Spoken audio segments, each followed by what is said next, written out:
Hey, this is Andrew, and in this video, we want to figure out how to use signed URLs. That is a way for you to access a non-public file temporarily via a URL that expires.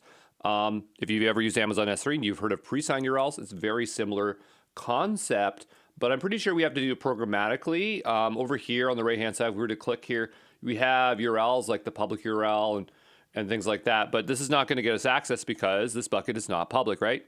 So you're not going to get access this way. Now, we could open up permissions in order to be able to access that file, but that's not going to be safe.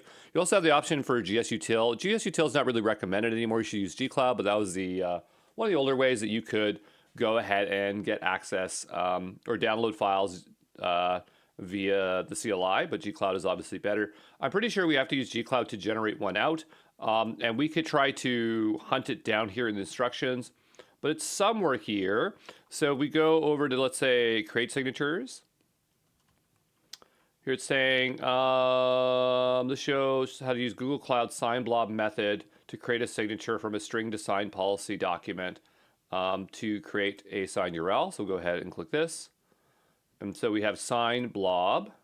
Okay, and that makes sense because our storage is blob storage, right? And you are signing something that you can utilize. So here, have gcloud installed. That makes sense. Create a JSON file that contains information. Use a curl.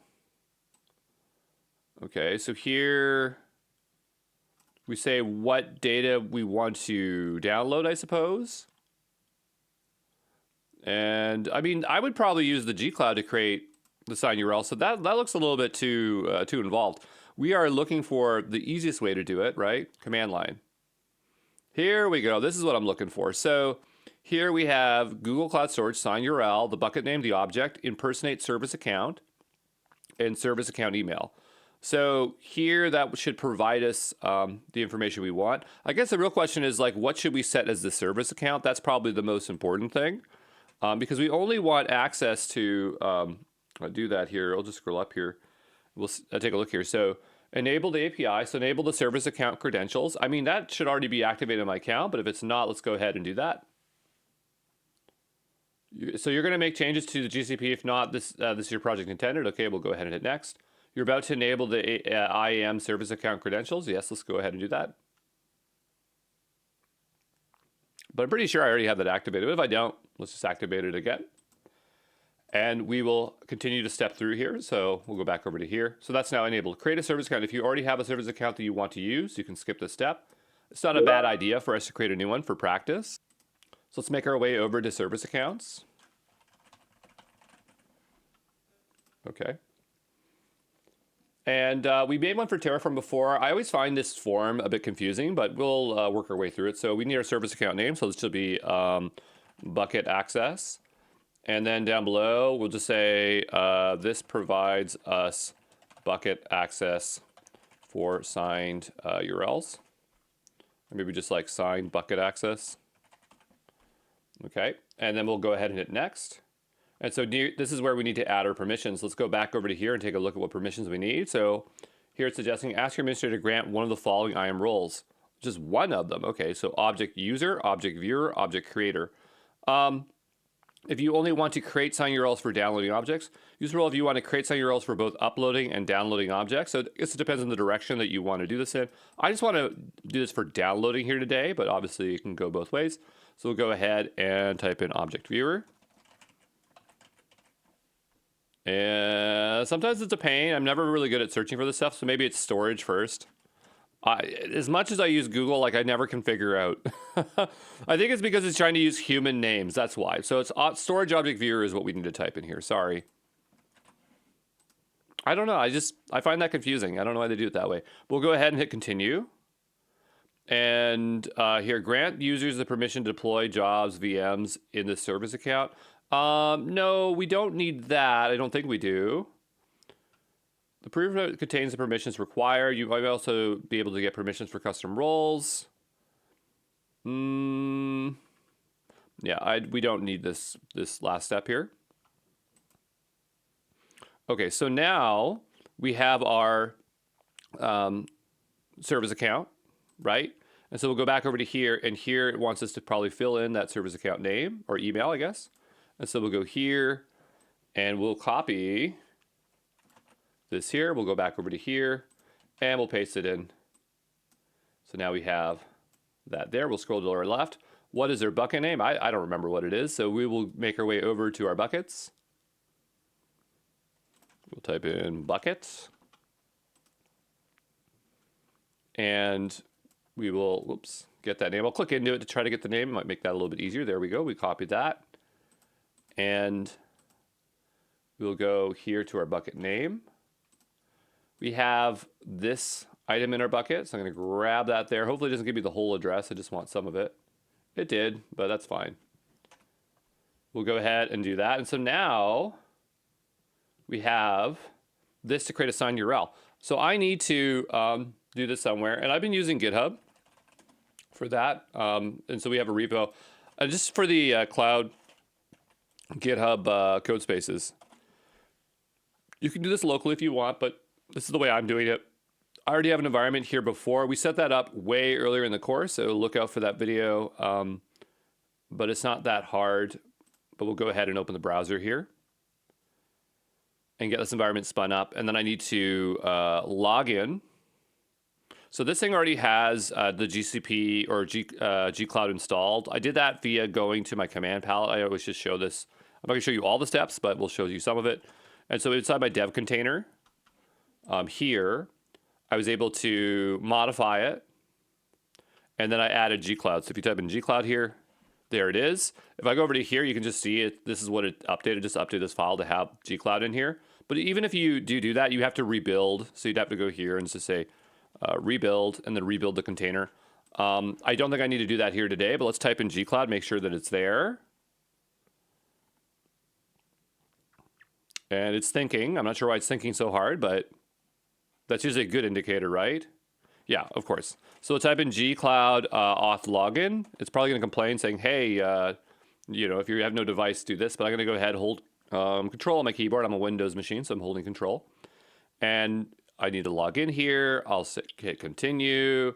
I'll say allow. It's going to say, you should have done this. I go, oh, yeah, I never do that. And I did copy that. I go back over to here, and we will right-click. We'll just, right-click, and it puts it in there. And so now I'm logged in.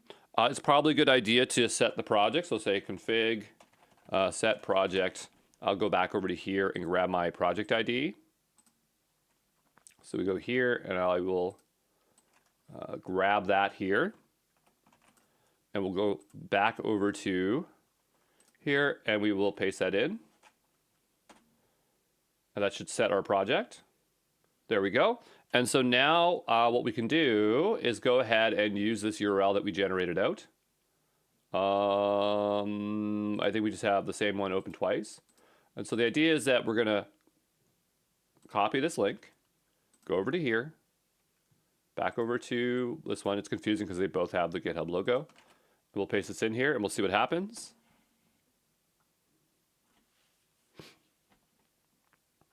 And here it says permission denied, so fail to impersonate. Make sure that the account that's trying to impersonate, has access to service account self. Denied on resources may exist. This command is authenticated by that one. So I guess I'm having this issue here. So I need this service account token creator. Which I'm confused that it didn't work because it seemed like I had. Like I'm an organizational administrator, but whatever. We'll go ahead here and update our permissions. So we'll say grant access. What did it want us to give? It said service accounts. So we'll go down here. Why does it not, why don't we have our principal here already selected? It's really interesting. It opens it up, but it doesn't select the person, but that's fine. We'll go ahead and do that. And this is for service accounts. So we'll type in service accounts. But is that creating tokens? I'm not sure. We'll go back over to here. That's like for creating service accounts. We're talking about for tokens, right? So here it says service account token creator. Permission, get access token. So I'm going to clear that out. I really don't like how they do this. We'll say, we'll take that off there. And Yeah, okay. Access token. Mm-hmm.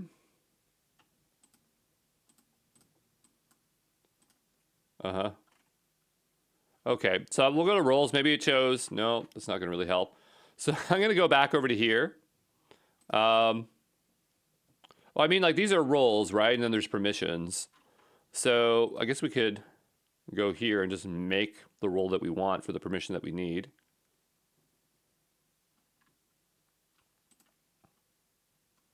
Yeah, here we go. Access token.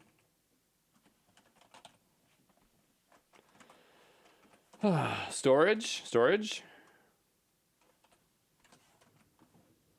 Oh, it wasn't storage, it was service accounts, wasn't it? Service.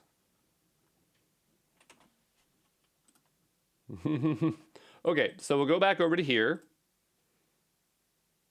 Roles IAM service. Yeah, so there is one. It's called IAM. Okay, so maybe I was thinking like, okay, we'll just make it, we'll add it. But if there's already a role, I'd rather just use the role, right? So we'll go back here.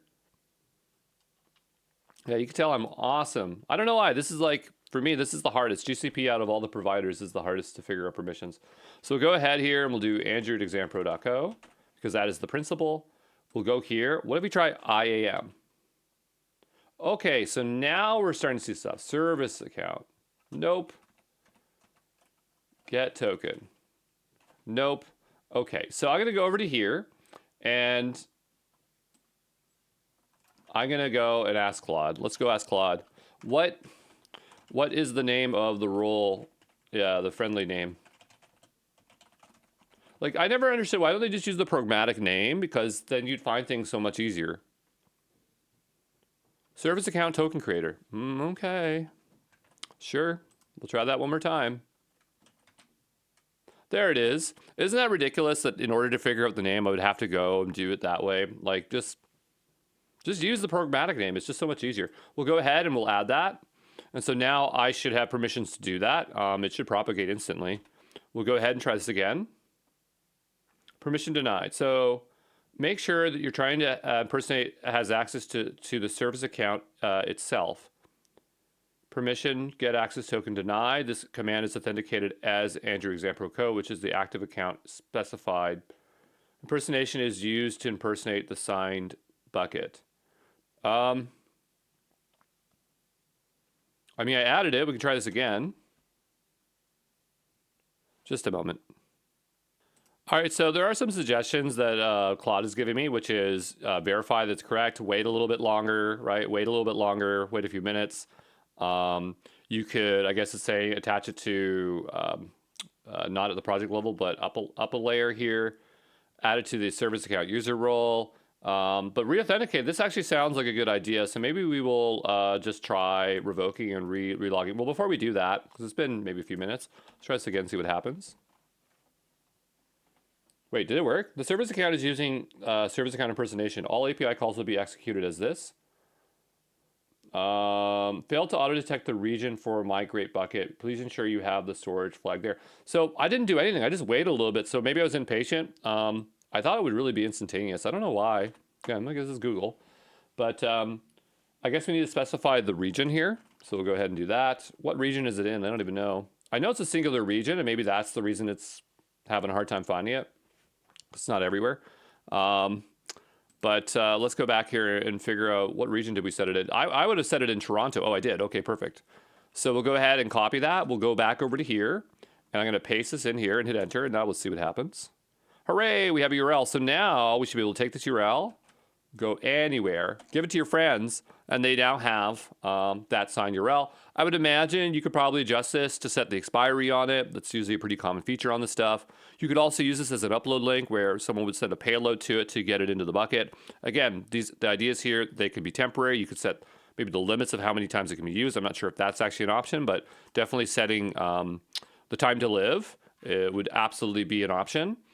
But yeah, there you go. So, again, just have confidence, and some of this takes fiddling, but we got it to work. I'll see you in the next one.